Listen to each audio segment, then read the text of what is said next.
The Man That Corrupted Hadleyburg is a short story written by Mark Twain, the pen name of Samuel Langhorne Clemens, and published in 1900. It is a satirical and thought-provoking narrative that explores themes of honesty, human nature, and the corrupting influence of greed.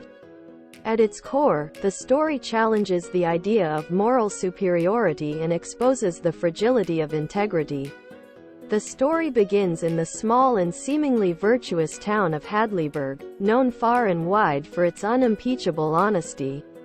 The townspeople take great pride in their reputation for honesty and moral uprightness.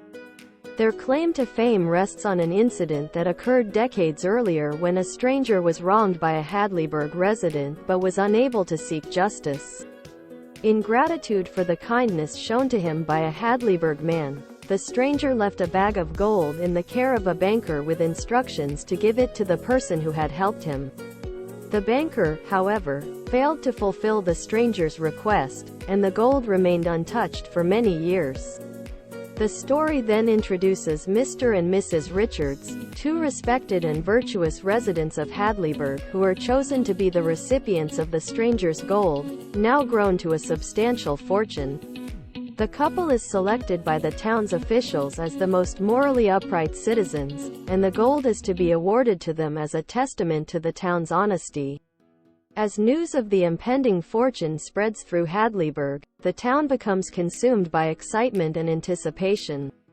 The Richardses are honored and revered by their fellow townspeople, and the entire town eagerly awaits the arrival of the gold. However, a shadow is cast over the proceedings when an anonymous letter arrives at the Richardses' home. The letter claims that the true rightful heirs of the gold have been dead for many years, and that Mr. and Mrs. Richards are not the legitimate recipients. The letter threatens to reveal this information unless the couple meets a series of demands. The Richardses are horrified by the letter and approach a local lawyer, Mr. Burgess, for advice. Burgess advises them to comply with the demands and secure the gold, but he also cautions them to keep the matter confidential. In secret, the Richardses follow the instructions in the letter, delivering the gold to the anonymous messenger who presents himself as the rightful heir. However, they are soon consumed by guilt and worry, fearing that their actions have compromised their reputation and the town's moral standing. Meanwhile, the townspeople become increasingly suspicious of the Richardses' behavior. They had expected the couple to donate a significant portion of the gold to the church and other charitable causes, as an honest Hadleyburgite would do. When the Richardses do not make such donations, rumors and gossip spread through the town. The tension reaches its peak during a public meeting at the Hadleyburg church, where the couple is expected to make a grand announcement of their charitable contributions. The Richardses, however, confess to the townspeople that they have followed the demands of an anonymous letter and given away the gold. The revelation shocks and disappoints the townspeople, who had placed their faith in the Richardses as paragons of virtue. The couple's confession leads to a crisis of faith in Hadleyburg, and the town's self-image as a bastion of honesty and integrity is shattered.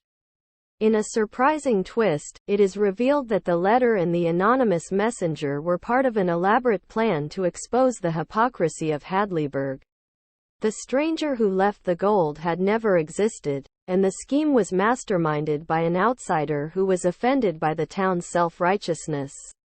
The Man That Corrupted Hadleyburg is a biting satire that challenges the concept of moral superiority and exposes the vulnerability of human integrity in the face of temptation.